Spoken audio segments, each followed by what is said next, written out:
ज्ञान कर्म संन्यास योग। श्लोक 1। श्री भगवानुवाच इमं विवस्वते योग प्रोक्तवानहमव्ययम् विवस्वान् मन्वे प्राहमनुरिक्ष्वाका वैब्रवीत।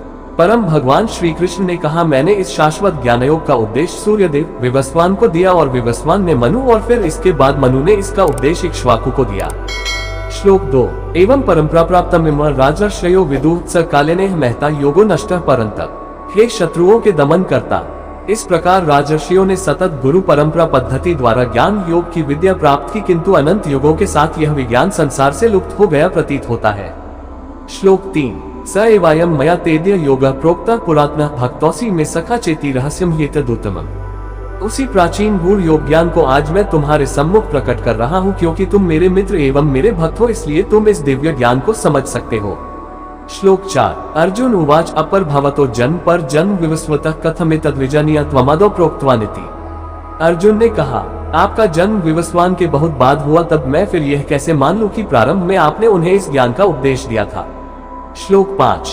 श्री भगवानुवाच बहुनी में व्यतीतानि जन्मानि तव चार्जुन तान्यः वेद सर्वाणि न त्वं वेद परन्तप। तुम्हारे और मेरे अनंत जन्म हो चुके हैं, किंतु हे परन्तप तुम उन्हें भूल चुके हो, जबकि मुझे उन सबका स्मरण है।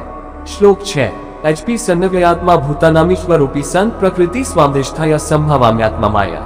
यद्यपि मैं अजन्मा और समस्त जीवों का स्वामी और अविनाशी प्रकृति का हूँ, तथापि मैं इस संसार में अपनी दिव्य शक्ति योगमाया द्वारा प्रकट होता हूँ। श्लोक 7। यदा यदा ही धर्मस्य ग्लानिर्भवति भारत अभ्युत्थानमधर्मस्य तदात्मान सृजाम्यहम्। जब जब धरती पर धर्म का पतन और अधर्म में वृद्धि होती है, तब उस समय मैं पृथ्वी पर अवतार लेता हूँ। श्लोक 8। परित्राणाय साधूना विनाशाय च दुष्कृतां धर्म संस्थापनार्थाय संभवामि युगे युगे। भक्तों का उद्धार और दुष्टों का विनाश करने और धर्म की मर्यादा पुनः स्थापित करने के लिए मैं प्रत्येक युग में प्रकट होता हूँ। श्लोक 9। जन्म कर्म च में दिव्यमेव यो वेत्ति तत्वतः त्यक्त्वा देव पुनर्जन्म नैति मामेति सोर्जुन। हे अर्जुन, जो मेरे जन्म एवं कर्मों की दिव्य प्रकृति को जानते हैं, वे शरीर छोड़ने पर संसार में पुनः जन्म नहीं लेते, अपितु मेरे नित्य धाम को प्राप्त करते हैं।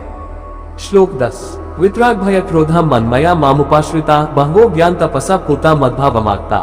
आसक्ति, भय और क्रोध से मुक्त होकर पूर्ण रूप से मुझ में तल्लीन होकर मेरी शरण ग्रहण कर भूतकाल में अनेक लोग मेरे ज्ञान से पवित्र हो चुके हैं और इस प्रकार से उन्होंने मेरा दिव्य प्रेम प्राप्त किया है। श्लोक 11। ये यथा मां प्रपद्यन्ते तांस्तैव भजाम्यहम् मम वानुवर्तन्ते मनुष्याः पार्थ सर्वशः। जिस भाव से लोग मेरी शरण ग्रहण करते हैं, उसी भाव के अनुरूप मैं उन्हें फल देता हूँ। हे पृथा पुत्र, सभी लोग जाने या अनजाने में मेरे मार्ग का ही अनुसरण करते हैं। श्लोक 12। कांक्षन्तः कर्मणा सिद्धि यजन्ते देवता क्षिप्रम ही मानुषे लोके सिद्धिर्भवति कर्मजा। इस संसार में जो लोग सकौम कर्मों में सफलता चाहते हैं, वे लोग स्वर्ग के देवताओं की पूजा करते हैं, क्योंकि सकौम कर्मों का फल शीघ्र प्राप्त होता है। श्लोक 13। चातुर्वर्यं मया सृष्टं गुणकर्म विभागशः तस्य कर्तारमपि मां विद्धय कर्तारमव्ययम्। मनुष्यों के गुणों और कर्मों के अनुसार मेरे द्वारा 4 वर्णों की रचना की गई है। यद्यपि मैं इस व्यवस्था का सृष्टा हूँ, किंतु तुम मुझे अकर्ता और अविनाशी मानो। श्लोक 14। न मां कर्माणि लिम्पन्ति न मे कर्मफले स्पृहा इति मां योभिजानाति कर्मभिर्न स बध्यते। न तो कर्म मुझे दूषित करते हैं और न ही मैं कर्म के फल की कामना करता हूँ। जो मेरे इस स्वरूप को जानता है, वह कभी कर्मफलों के बंधन में नहीं पड़ता। श्लोक 15। एवं ज्ञात्वा कृत कर्म पूर्वैरपि मुमुक्षुभिः कुरु कर्मैव तस्मात् त्वं पूर्वैः पूर्वतर कृतम्। इस सत्य को जानकर प्राचीन काल में मुक्ति की अभिलाषा करने वाली आत्माओं ने भी कर्म किए, इसलिए तुम्हें भी उन मनीषियों के पदचिह्नों का अनुसरण करते हुए अपने कर्तव्य का पालन करना चाहिए। श्लोक 16। किम कर्म किम कर्मेति कवयोप्यत्र मोहिता तत्ते कर्म प्रवक्ष्यामि यज्ञात्वा मोक्ष से शुभात्। कर्म क्या है और अकर्म क्या है, इसका निर्धारण करने में बुद्धिमान लोग भी विचलित हो जाते हैं। अब मैं तुम्हें कर्म के रहस्य से अवगत कराऊंगा, जिसे जानकर तुम सारे लौकिक बंधनों से मुक्त हो सकोगे। श्लोक 17। कर्मणो ह्यपि बोधव्यम बोधव्यम च विकर्मणः अकर्मणश्च बोधव्यम गहना कर्मणो गतिः। तुम्हें सभी 3 कर्मों अनुमोदित कर्म, विकर्म और अकर्म की प्रकृति को समझना चाहिए।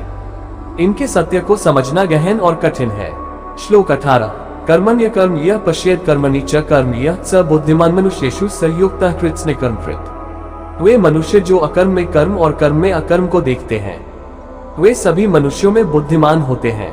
सभी प्रकार के कर्मों में प्रवृत्त रहकर भी वे योगी कहलाते हैं और अपने सभी कर्मों में पारंगत होते हैं। श्लोक 19।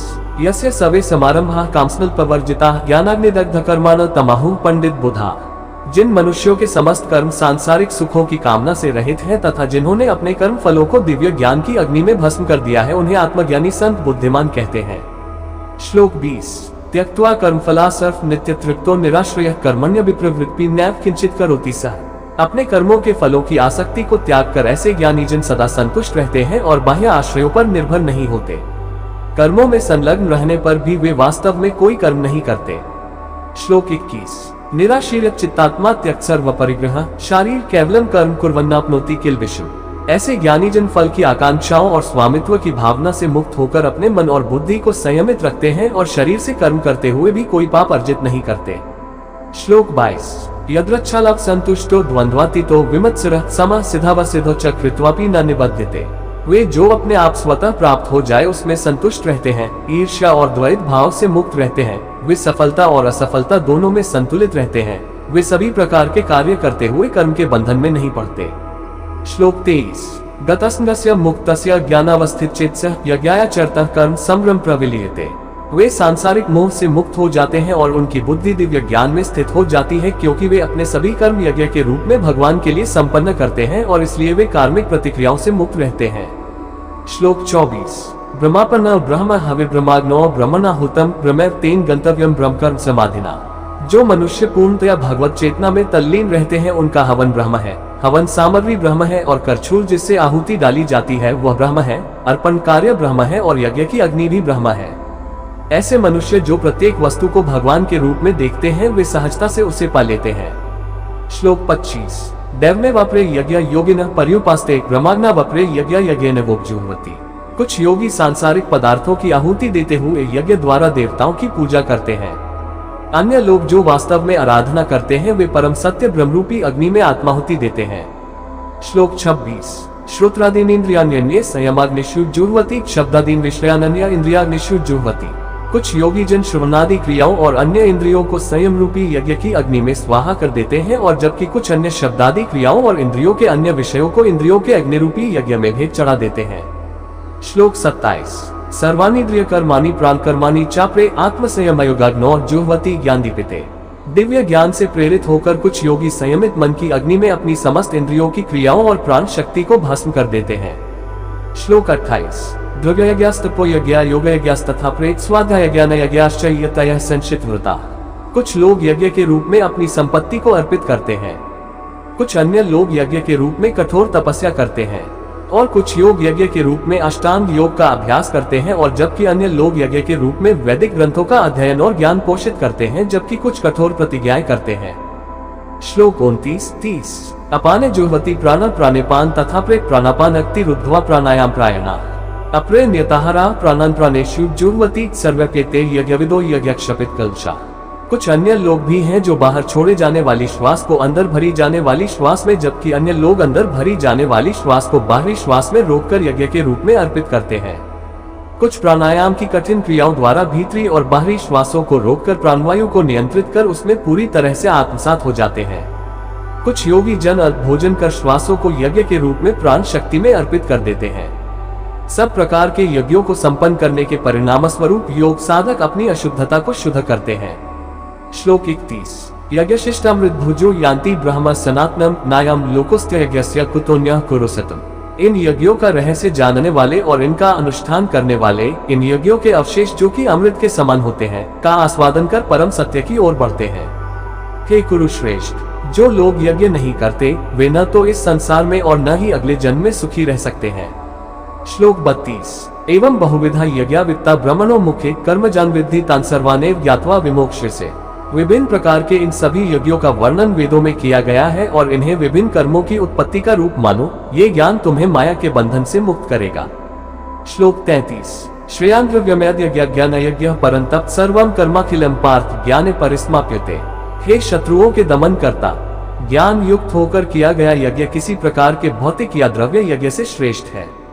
हे पार्थ, अंततः सभी यज्ञों की पराकाष्ठा दिव्य ज्ञान में होती है। श्लोक 34। तद्विद्धि प्रणिपातेन परिप्रश्नेन सेव्या उपदेक्ष्यन्ति ते ज्ञान ज्ञानिनस्तत्त्वदर्शिनः। आध्यात्मिक गुरु के पास जाकर सत्य को जानो, विनम्र होकर उनसे ज्ञान प्राप्त करने की जिज्ञासा प्रकट करते हुए ज्ञान प्राप्त करो और उनकी सेवा करो। ऐसा सिद्ध संत तुम्हें दिव्य ज्ञान प्रदान कर सकता है, क्योंकि वह परम सत्य की अनुभूति कर चुका होता है। श्लोक 35। यज्ञात्वा न पुनर्मोहमेव यास्यसि पांडव येन भूत निशेषेण द्रक्ष्यस्यात्मन्यथो मयि। इस मार्ग का अनुसरण कर और गुरु से ज्ञानावस्था प्राप्त करने पर हे अर्जुन, तुम कभी मोह में नहीं पड़ोगे, क्योंकि इस ज्ञान के प्रकाश में तुम ये देख सकोगे कि सभी जीव परमात्मा का अंश है और वे सब मुझ में स्थित हैं। श्लोक 36। अपि चेत्सि पापेभ्यः सर्वेभ्यः पापकृत्तमः सर्वं ज्ञानप्लवनेन वृजिन संतरिष्यसि। जिन्हें समस्त पापों का महापापी समझा जाता है, वे भी दिव्य ज्ञान की नौक में बैठकर संसार रूपी सागर को पार करने में समर्थ हो सकते हैं। श्लोक 37। यथेधांसि समिद्धोग्निर्भस्मसात् कुरुते अर्जुन ज्ञानाग्निः सर्वकर्माणि भस्मसात् कुरुते। तथा जिस प्रकार प्रज्वलित अग्नि लकड़ी को स्वाहा कर देती है, उसी प्रकार से हे अर्जुन, ज्ञान रूपी अग्नि भौतिक कर्मों से प्राप्त होने वाले समस्त फलों को भस्म कर देती है। श्लोक 38। न ही ज्ञानेन सदृश पवित्र में विद्यते तत्स्वयं योग संसिद्धा कालेनात्मनि विन्दति। इस संसार में दिव्य ज्ञान के समान कुछ भी शुद्ध नहीं है। जो मनुष्य दीर्घकालीन योग के अभ्यास द्वारा मन को शुद्ध कर लेता है, वह उचित समय पर हृदय में इस ज्ञान का आस्वादन करता है। श्लोक 39। श्रद्धावान लभते ज्ञान तत्परः संयतेन्द्रियः ज्ञान लब्ध्वा परा शान्तिमचिरेणाधिगच्छति। वे जिनकी श्रद्धा अगाध है और जिन्होंने अपने मन और इंद्रियों पर नियंत्रण कर लिया है, वे दिव्य ज्ञान प्राप्त कर लेते हैं। इस दिव्य ज्ञान के द्वारा वे शीघ्र ही कभी न समाप्त होने वाली परम शांति को प्राप्त कर लेते हैं। श्लोक 40। अज्ञश्च श्रद्धानश्च संशयात्मा विनश्यति नायं लोकोस्ति न परो न सुख संशयात्मा। किंतु जिन अज्ञानी लोगों में न तो श्रद्धा और न ही ज्ञान है, और जो संदेहास्पद प्रकृति के होते हैं, उनका पतन होता है। संदेहास्पद जीवात्मा के लिए न तो इस लोक में और न ही परलोक में कोई सुख है। श्लोक 41। योगसनिष्ठ कर्माण ज्ञानस्निश्चिन संशयम आत्मवंतम न कर्माणि निबध्नन्ति धनंजय। हे अर्जुन, कर्म उन लोगों को बंधन में नहीं डाल सकते जिन्होंने योग की अग्नि में कर्मों को विनष्ट कर दिया है, और ज्ञान द्वारा जिनके समस्त संशय दूर हो चुके हैं, वे वास्तव में आत्मज्ञान में स्थित हो जाते हैं। श्लोक 42। तस्माद् ज्ञान संभूत हृत्स्थ ज्ञानासिनात्मनः चित्त्वेन संशयं योगमातिष्ठोत्तिष्ठ भारत। अतः तुम्हारे हृदय में अज्ञानतावश जो संदेह उत्पन्न हुए हैं, उन्हें ज्ञान रूपी शस्त्र से काट दो। हे भरतवंशी अर्जुन, स्वयं को योग में निष्ठ करो, उठो, खड़े हो जाओ और युद्ध करो।